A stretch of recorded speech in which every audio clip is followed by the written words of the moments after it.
देखने वाले सभी मित्रों को मेरा नमस्कार। मैं पीएस नरावत, फैकल्टी ऑफ सार्वभौमिक विद्या, इस चैनल में आपका हार्दिक स्वागत करता हूं। और आज मैं 2011 में आरपीएससी द्वारा जो द्वितीय श्रेणी अध्यापक भर्ती परीक्षा आयोजित करवाई गई थी, उसका जो प्रथम प्रश्न पत्र है उसमें इंडियन कॉन्स्टिट्यूशन और राजस्थान पॉलिटी के कुछ एक सवाल हैं, तो उसका मैं डिस्कशन करूंगा आपके साथ। और उम्मीद करता हूं कि मेरे द्वारा दी गई जानकारी आपके लिए लाभदायक रहेगी।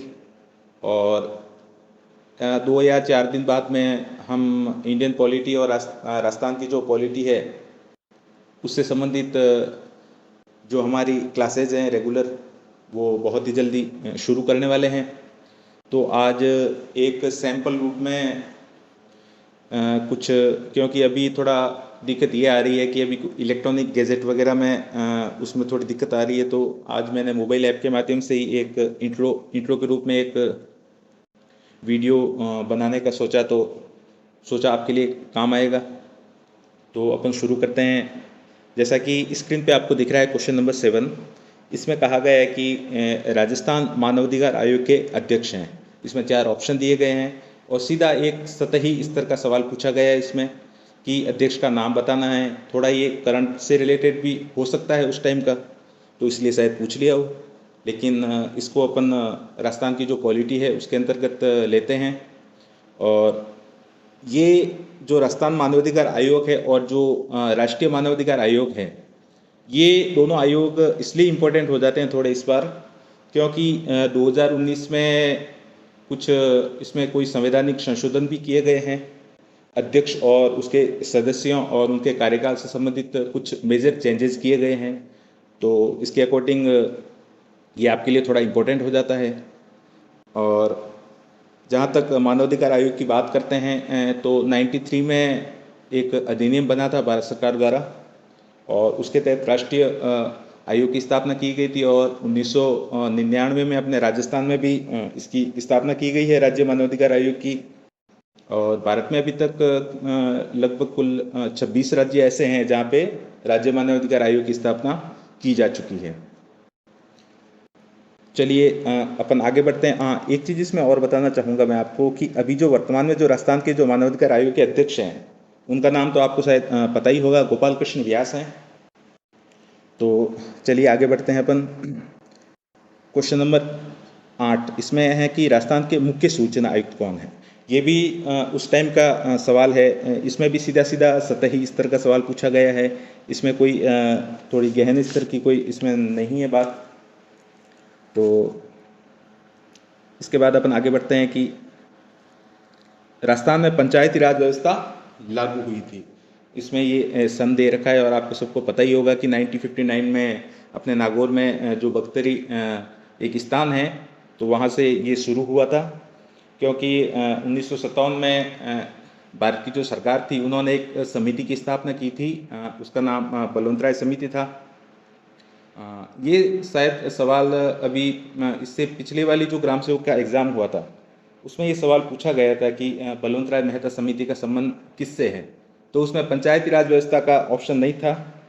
उसमें आपको पता होगा कि 1952 में भारत सरकार द्वारा एक सामुदायिक विकास कार्यक्रम शुरू किया गया था, और कुछ एक और कार्यक्रम शुरू किए गए थे विकास से संबंधित। तो उनसे संबंधित कुछ अनुशंसा करने के लिए समिति की स्थापना की गई थी, और इसी समिति ने अपने त्रिस्तरीय जो पंचायती राज फॉर्मूला है उसके बारे में सलाह दी थी सरकार को।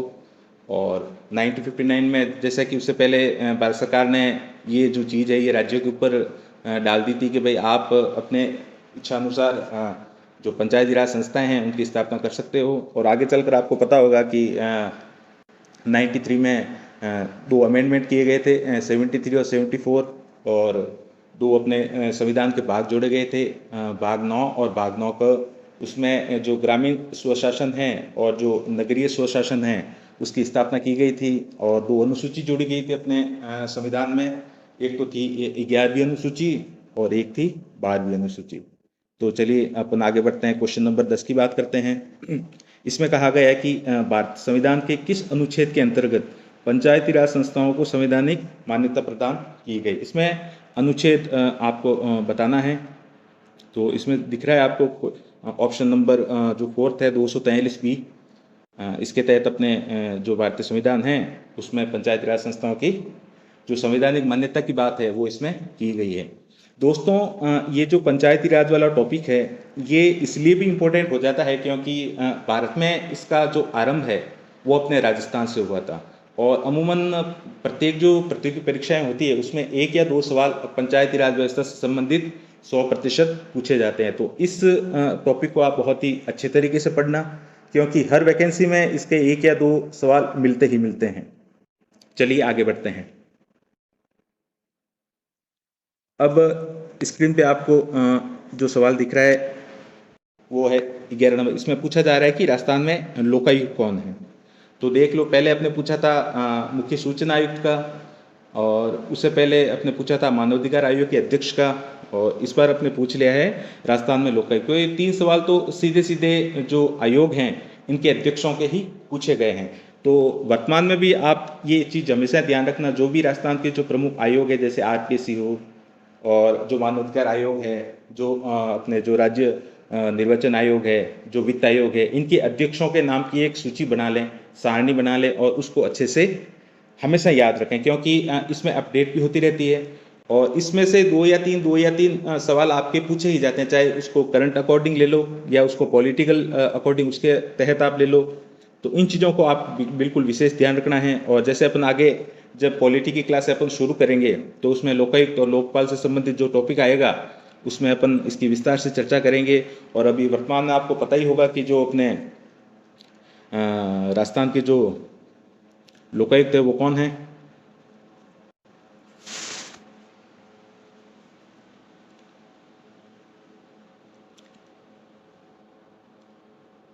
इसमें अच्छा, ये तो 2011 का है। तो अभी अपने वो जो वर्तमान में है जो लोकायुक्त दूसरे हैं प्रताप कृष्ण लोहरा जी, अभी 2020 में इनकी नियुक्ति की गई थी।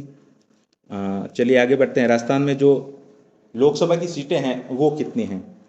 तो ये बिल्कुल सिंपल ही सवाल है। लोकसभा और राज्यसभा इन दोनों की सीटों का आपको अच्छे से ध्यान रखना है। लोकसभा की राजस्थान में 25 सीटें हैं और राज्यसभा की लगभग 10 सीटें हैं राजस्थान में। ये आर्ट एंड कल्चर से संबंधित आ गए सवाल। ये थोड़ा विदेश नीति और इंटरनेशनल रिलेशन से संबंधित है।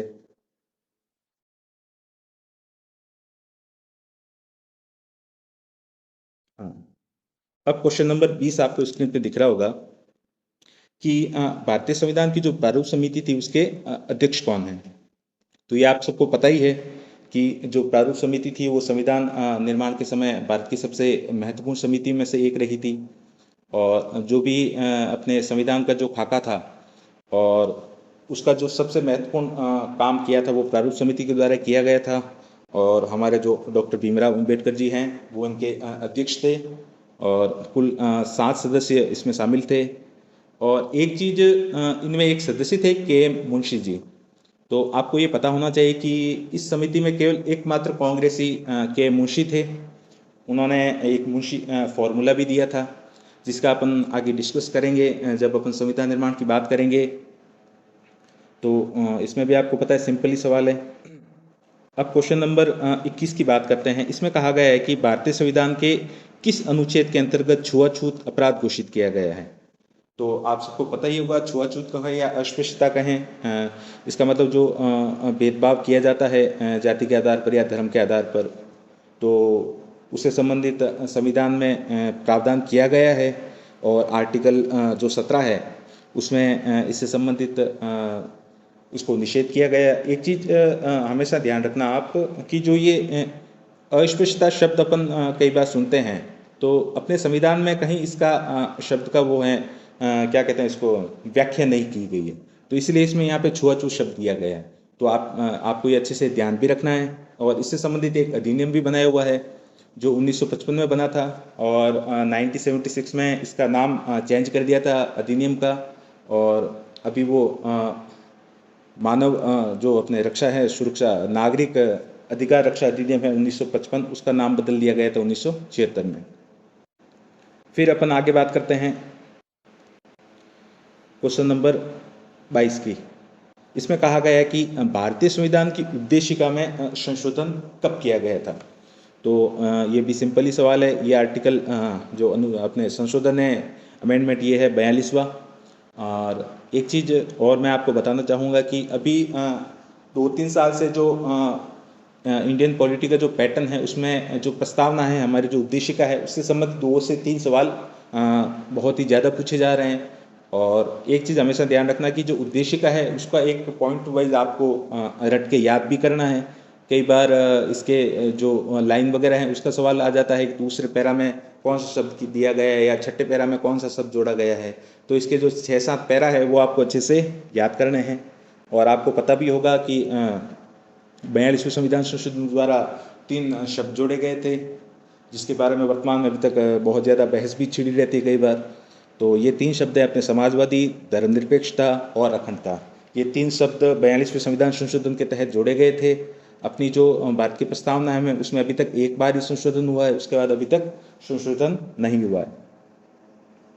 फिर आते हैं क्वेश्चन नंबर 23 पे। इसमें कहा गया है कि जो संवैधानिक उपचारों का मौलिक अधिकार है वो किस अनुच्छेद में प्रदान किया गया है। तो ये आपको पता ही होगा दोस्तों, आर्टिकल 32 है। इसके तहत जो सर्वोच्च न्यायालय है अपने भारत का, उसको अधिकार दिया गया है। और आर्टिकल जो 226 है उसके तहत जो राज्य के जो न्यायालय हैं उनको भी रिट अधिकारिता, जो संवैधानिक उपचारों का अधिकार से संबंधित जो अधिकार है वो प्रदान किया गया है। मूल अधिकार भी अपने इंडियन कॉन्स्टिट्यूशन का एक बहुत ही महत्वपूर्ण टॉपिक है और इससे भी 2 से 3 सवाल अपने परीक्षा में अमूमन पूछे जाते हैं। और एक चीज़ इसमें आपको और भी ध्यान रखनी है कि जो भारत का जो सर्वोच्च न्यायालय है वो केवल मौलिक अधिकारों के उल्लंघन के ऊपर ही रिट जारी कर सकता है। रिट आपको पता ही होगा, 5 प्रकार की जो रिट हैं, जिसमें जैसे बंदी प्रत्यक्षीकरण है, उत्प्रेषण है, प्रतिषेध है, अधिकार परीक्षा है और परमादेश। जबकि जो राज्यों का जो न्यायालय होता है, राज्य न्यायालय, उसको मौलिक अधिकारों के उल्लंघन के साथ साथ जो सामान्य स्थिति में भी वो अपने रिट जारी कर सकता है। तो कहीं ना कहीं जो राज्यों के न्यायालय है उनको बहुत ज़्यादा इसके तहत रिट अधिकारिता में वरीयता प्रदान की गई है। चलिए आगे बढ़ते हैं। संविधान में मौलिक कर्तव्य किस अनुच्छेद में दिए गए हैं। तो ये भी आपको पता ही होगा, संविधान का भाग 4 क है, उसके अंतर्गत 51A में अपने जो मूल कर्तव्य वो जोड़े गए हैं।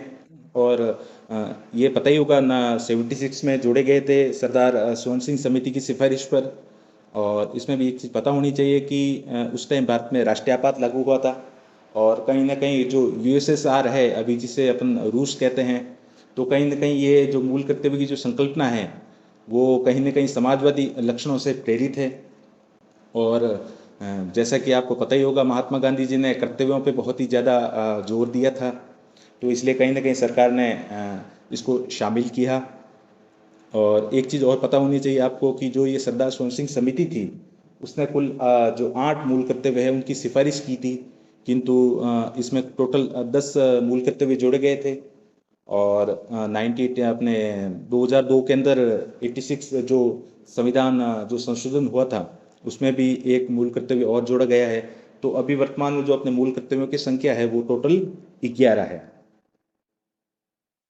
चलिए आगे बढ़ते हैं, क्वेश्चन नंबर 25 की बात करते हैं। इसमें कहा गया है कि भारत के जो राष्ट्रपति है उनके चुनाव की पद्धति क्या है। तो आपको पता ही होगा कि राष्ट्रपति का जो चुनाव है वो अप्रत्यक्ष रूप से किया जाता है, जिसमें विधानसभा के निर्वाचित और जो संसद के जो निर्वाचित सदस्य हैं वो भाग लेते हैं।